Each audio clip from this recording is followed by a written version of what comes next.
killing someone is act of human or human act? Is it good or evil? And who dictates whether our action is right? Law governs us. Law stands as a rule. Rule tells us what is allowed and not allowed. And not allowed are the things that are restricted from doing. How we think is how we act. We act based on our morals in our life.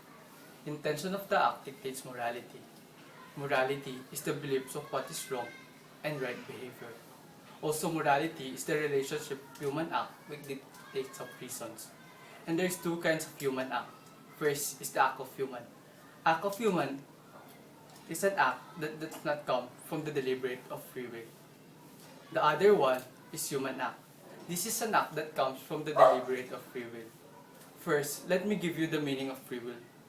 Free will is the ability to make a choice which is not controlled by our fate. Fate is a power that is believed to control what happens in the future.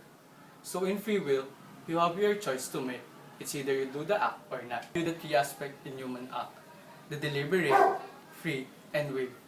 Deliberate means performing something with your knowledge. Free means freedom, which is the absence of necessity, coercion, or constraint in choice or action. And will is used to express desire, choice, willingness, and voluntary. Also, there are 5 modifiers in human act. These are ignorance, concupiscence, fear, coercion, and habit. Ignorant or lack of knowledge. Ignorance has 4 kinds. The first kind is vincible. Vincible is you don't know because you don't want to make effort to know it. These kinds of ignorance can be dispelled by use of proper diligence.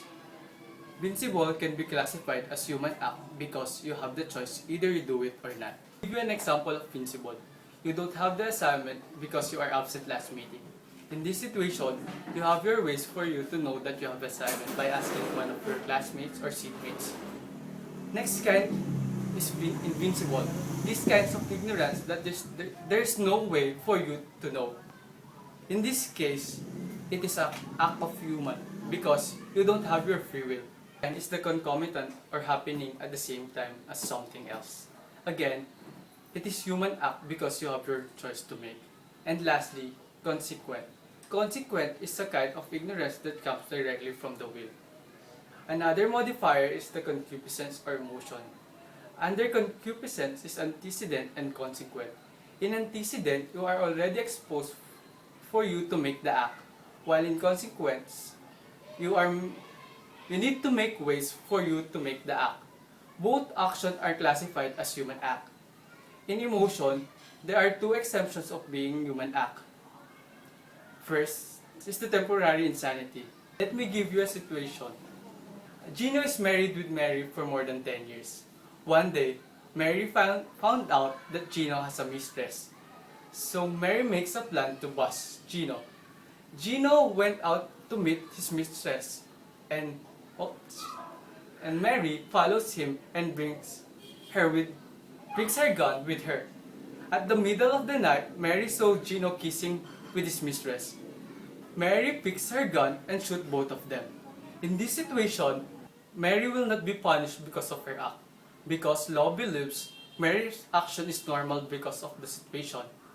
Another one is self-defense. You are going to be stabbed by someone else, but accidentally you shoot him and he died. You cannot convict by the court because what you did is just to protect yourself from being harmed.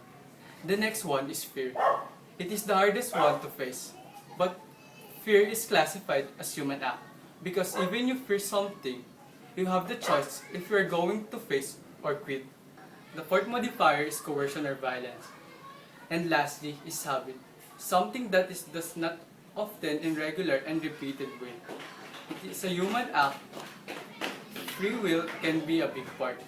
Now, we know what is human act or act of human. Now, let's move on and let's identify every act if it's good or evil. One of my professors tells us, to be good, everything must be entirely good. It is vitiated by its defect. And there are 3 things to be seen before you can identify each act if it's good or evil. The object and circumstances.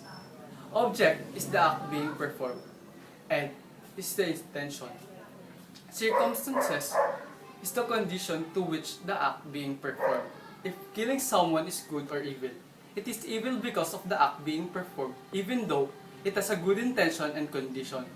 So for us to be good, we must eliminate every smallest evil.